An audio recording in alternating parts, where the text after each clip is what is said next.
Salam, peace be upon you. Welcome to the Holophase audio program recap. One journey, one spine, from episode 1 all the way to episode 15. If you have never heard the word Holophase before, this episode is for you. And if you have been walking with us the whole way, this episode is your re-anchoring ritual. The single thread that ties everything together again, so nothing floats, nothing drifts, and nothing becomes mythology.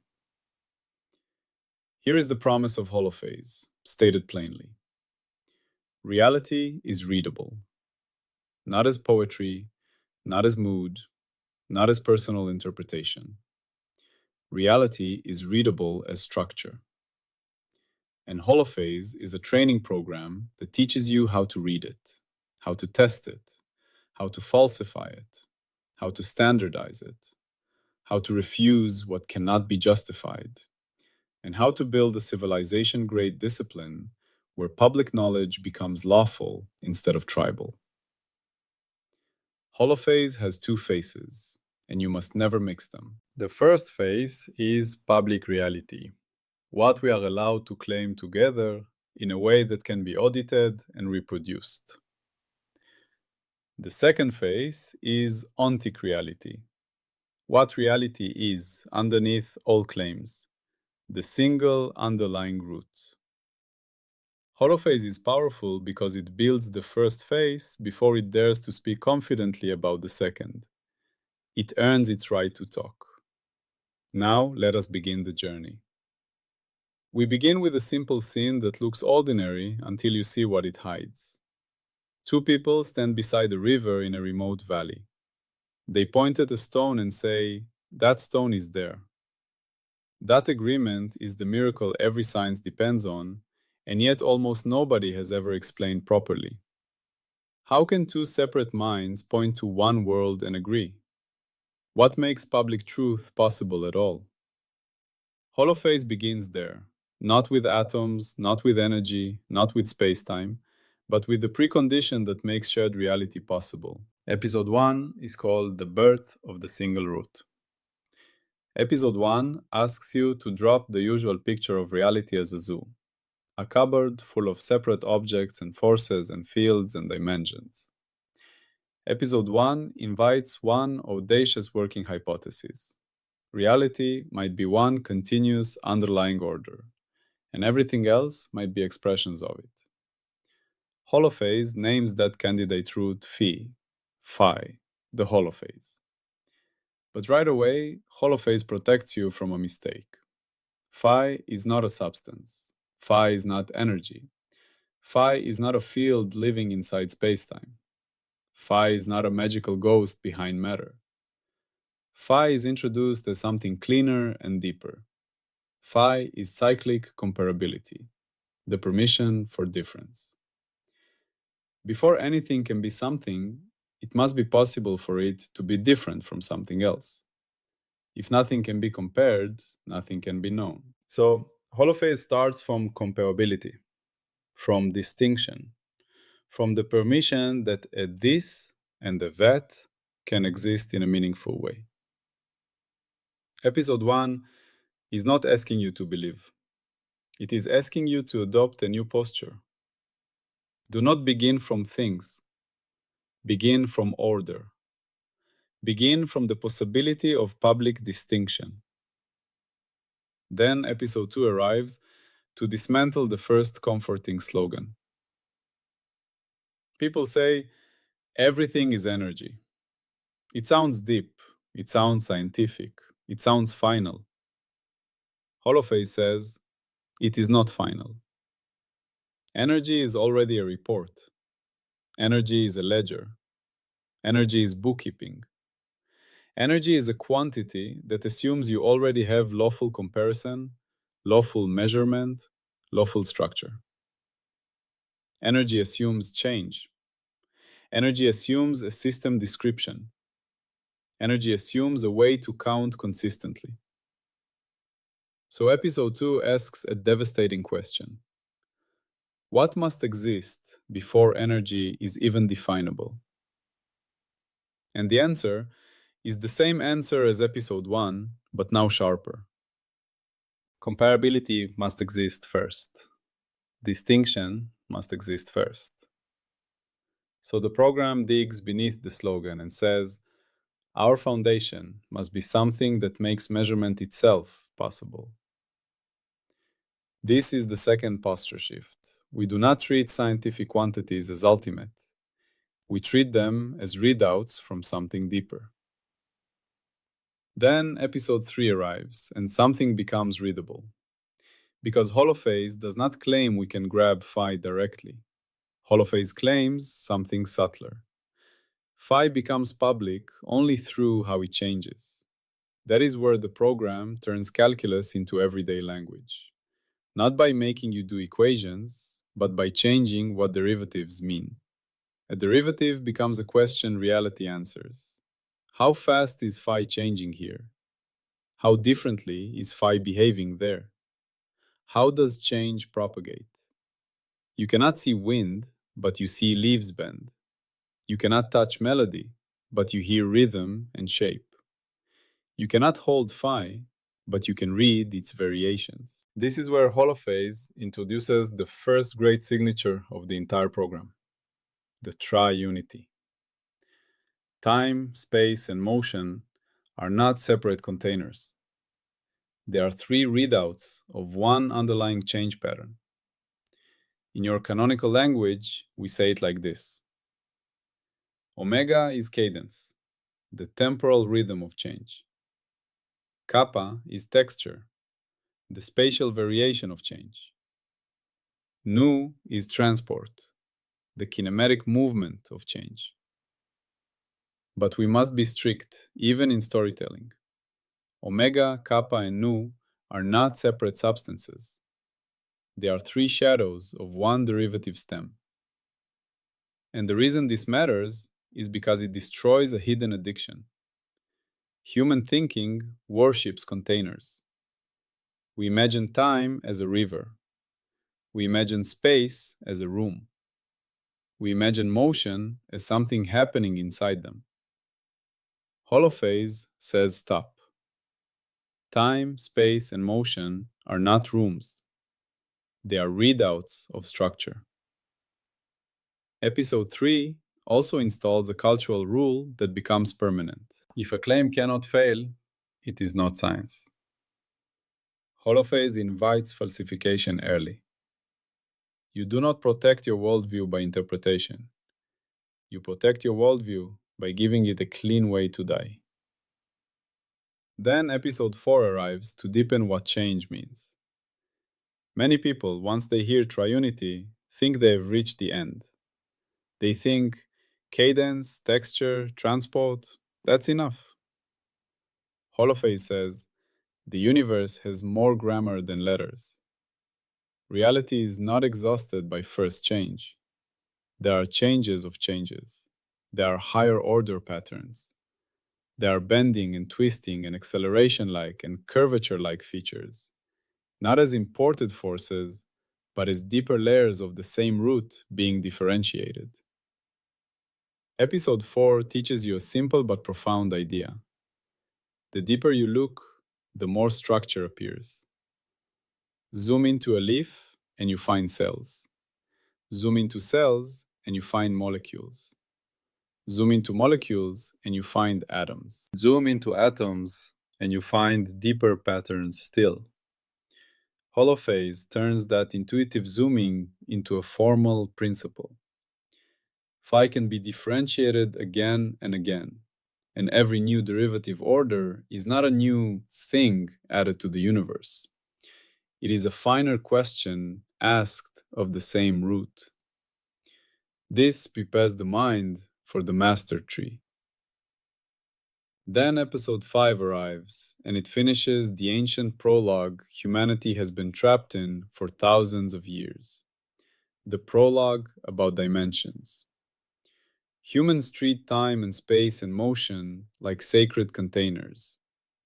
Holophase says they are not sacred, they are readouts. A clock does not touch time. A ruler does not touch space. An instrument compares states. Episode 5 completes the triunity story, so the program can move forward without repeating it. By the end of episode 5, the listener carries one non-negotiable anchor. Time, space, and motion co-arise as projections of one process. None of them is allowed to stand alone as a primitive room. And no projection is allowed to bully the others into becoming more real. Then episode 6 arrives, and the program becomes a literacy curriculum. Episode 6 introduces the master tree, the backbone of the Holophase education. Here is the simplest way to hold it. Phi is the trunk. The first derivatives are the main branches. The second derivatives are branches of branches. Higher derivatives are finer twigs. In principle, the tree is infinite. Holophase calls this the infinite language of reality. But then episode 6 adds the discipline that prevents fantasy. We are finite beings. We do not access infinite structure directly. We read finite sentences from an infinite language. This is where the program installs the practical rule that later becomes a formal ceiling. In any real window of observation, only a finite depth of differentiation is licensable. You cannot claim the canopy when you only measure the trunk. Episode 6 also introduces a repeating spoken anchor that the listener will hear again and again throughout the program. There is one field phi, the holophase. Its first readable variation has 3 simultaneous echoes. Higher variation forms a branching tree. Every law of nature is a pattern in this tree. Today, we zoom into one branch. Episode 6 is where Holophase stops being a mood and becomes literacy. Then, episode 7 arrives, and literacy becomes identity. Episode 7 asks a question that sounds simple but has haunted humanity. What makes something the same thing over time? Holophase gives a clean answer. An object is not a brick. An object is not a substance. An object is a stable signature in phi structure. An entity is a persistent fingerprint, like a voice, like handwriting, like a melody you recognize even when it is played on a different instrument. Episode 7 teaches that identity is not a label. Identity is stability across the triunity. Stability of cadence, stability of texture, stability of transport behavior. And episode 7 pushes the triunity deeper. It says, triunity is not only the first derivative layer. Every higher derivative has triunity echoes too. Meaning is not only what it is. Meaning is how it behaves across the whole tri-echo bundle, across multiple levels. Episode 7 also seals another important correction. Holophase is not a code. It is a language. A code maps symbols to fixed meanings. A language generates infinite sentences through grammar. The phi tree is generative. It is unbounded expression space. So episode 7 ends by making the listener conceptually fluent. You can imagine reading reality as a text. Then episode 8 arrives and builds a firewall. Because a big theory always faces a deadly failure mode. It confuses its abstract language with one particular world. Holophase refuses that mistake. Episode 8 says, before we talk about physics, before we talk about engineering, before we talk about cosmology, we must define the language in pure form.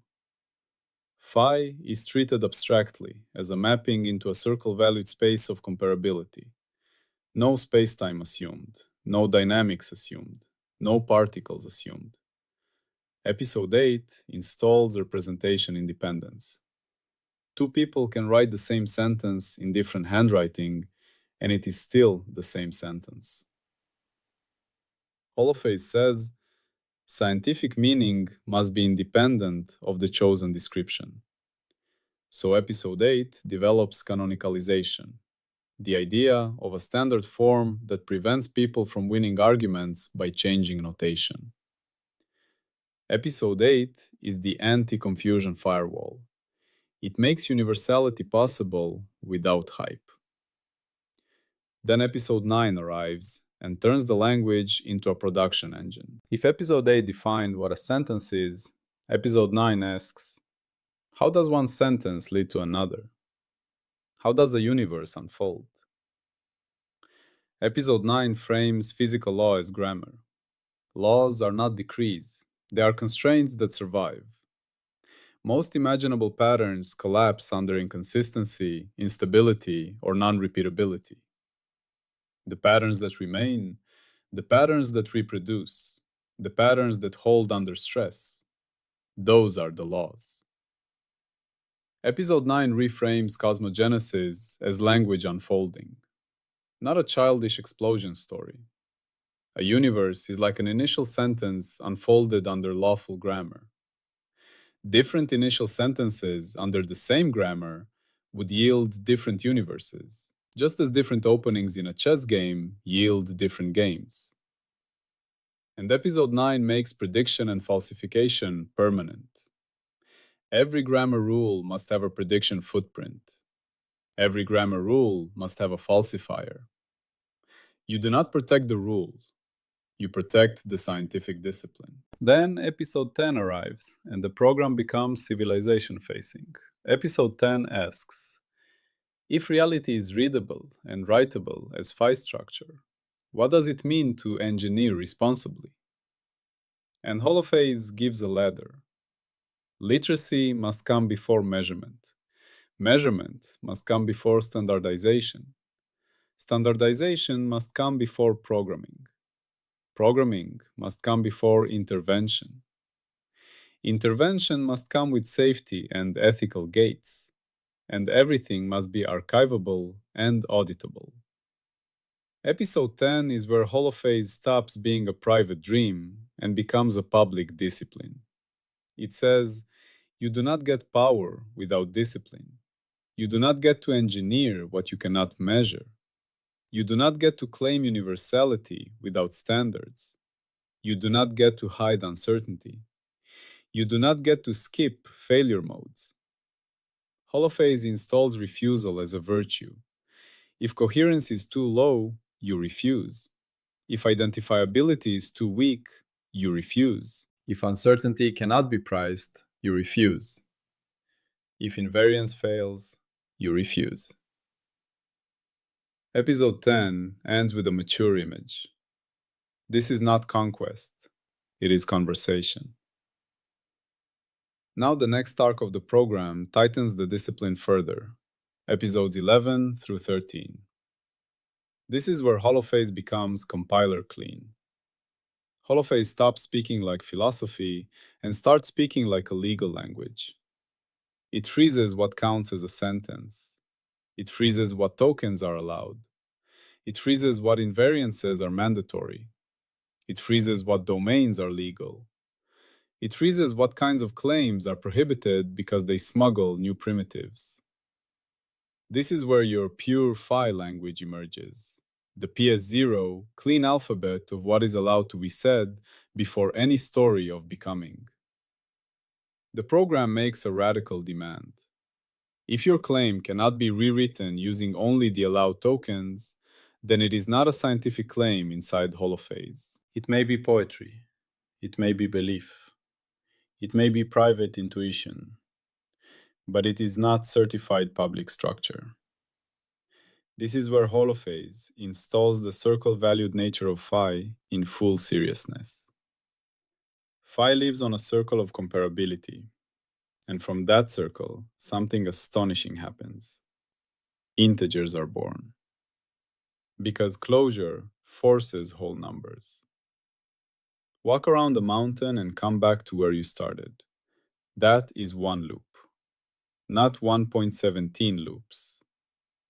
Holophase uses this to explain why discreteness appears in nature without being inserted as a supernatural axiom. Quantization can be topology. Then Holophase introduces defects. Defects are not new substances. They are obstructions to smooth unwrapping. A knot is not extra rope. It is a persistent obstruction in the rope. Holophase suggests that objects, at the deepest level, can be understood as stable obstructions in phi structure that carry quantized charge because loops cannot unwind around them. But the program remains disciplined. It does not yet claim this is the electron. It does not yet claim this is the atom. It installs the language and the topology tokens. It builds vocabulary without premature physics. Now we arrive at the turning point. Episode 14. Episode 14 is where Holophase reveals its first true face fully. Public reality. Episode 14 does not tell you what the universe does. It tells you what you are allowed to claim together without cheating. Episode 14 is a compiler specification.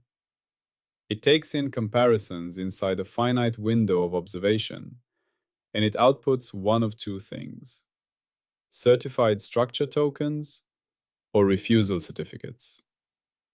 Episode 14 introduces the passport discipline. Every claim must carry its passport. A passport declares what window you look through, what boundaries you used, what sampling design you used, what coherence you achieved, what identifiability you have, what uncertainty budget you declare, what masks and excisions were required. Because Holophase says, no passport, no claim.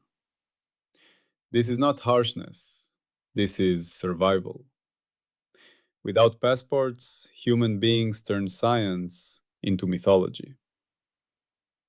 Then episode 14 formalizes coherence licensing. Below a coherence threshold, you can record data, but you cannot certify structure. Above the threshold, you can certify structure, but only to a finite depth. This is where the ceiling becomes law. You do not get to claim infinite derivative depth in a finite window. You read finite sentences from an infinite language. Then episode 14 formalizes invariance. If your result changes when you shift phi by a constant, it is not public reality. If your result depends on arbitrary choices of lifts or charts, it is bookkeeping, not structure. If your result depends on where you drew a branch cut, it is not reality. If your result fails overlap agreement across patches, it is not global. Episode 14 installs lie detectors, integrability checks, boundary interior consistency checks, path and decomposition consistency, atlas overlap closure. And when something fails, Holophase does not romanticize it, it classifies it. Either it is a defect, a cut bookkeeping error, an aliasing artifact, a domain typing mistake, a passport failure, or a genuine escape that threatens the framework. Episode 14 ends by sealing itself as a timeless structure grammar. No dynamics, no semantics, no probability, no time stories. Only certified structure and certified refusal. This is the first phase of Holophase. Public reality as licensed, invariant, auditable structure. And now episode 15 begins. Episode 15 is where the second phase begins to appear. Becoming. But Holophase refuses to let becoming enter as a primitive. Holophase refuses time flows as a story. Holophase refuses change is a substance as mythology. Episode 15 makes a clean move. Change is a certified relation between certified structures. A state is a package: passport, domain, ceiling, uncertainty, finite jet content, invariants, topology tokens. And an update is a lawful transformer between state packages that comes with its own certificate. Holophase calls it an update certificate, the public object of change. So in episode 15, nextness is typed. You do not assume time. You do not assume causality as a primitive. You do not assume evolution as a metaphysical river. You declare adjacency classes: overlap adjacency, refinement adjacency, scale adjacency, transport adjacency. And then you certify updates that preserve invariance obligations, respect ceilings, propagate uncertainty honestly, and remain replayable by third parties. This is the moment where Holophase replaces the ancient myth: time carries the world, with a disciplined alternative. Reality is a web of certified transitions between certified states. And what we call time is a stable projection inside that web, not a primitive flowing substance. Now you can feel the whole journey as one coherent spine. Episode 1 gave you the single root posture. Begin from comparability. Episode 2 dethroned energy. It is a report, not a foundation. Episode 3 turned change into alphabet and installed triunity. Episode 4 climbed into higher order grammar. Episode 5 sealed dimensions as readouts, not containers. Episode 6 installed the master tree and the infinite language principle. Episode 7 made you literate. Identity as stable fingerprints and meaning as tri-echo structure. Episode 8 built the abstract firewall: representation independence and canonicalization. Episode 9 made grammar generative: laws as constraints that survive, prediction and falsification everywhere. Episode 10 built the engineering ladder: measurement, standards, programming, safety, stewardship. Episodes 11 through 13 froze the pure file language: allow tokens, topology, integers, defects, charges, no smuggling. Episode 14 became the compiler of public reality: passports, windows, coherence licensing, ceilings, invariants, lie detectors, refusal certificates. Episode 15 began the runtime of becoming: certified updates between certified structures, typed adjacency, uncertainty propagation, and lawful change without mythology. And now, you can return to the river in the valley and see the world with new eyes. Before Holophase, you said, the river changes because time passes. After Holophase, you say something more honest and more powerful. We can certify structure only inside windows, with passports. We can certify invariants only if they survive allowable redescriptions. We can certify objects only as stable signatures with bounded uncertainty. We can certify change only as lawful relations between certified states. And when we cannot certify, we do not pretend. We refuse. Because the deepest moral spine of Holophase is not arrogance. It is epistemic legitimacy. The right to claim we know what we know, and the discipline to admit what we do not. This is the Holophase journey so far. One root, one language, one public discipline. And now, from episode 15 onward, we begin building the living runtime, the lawful becoming of a universe, with the firewall still standing and the door to mythology locked behind us. Always, peace be upon you.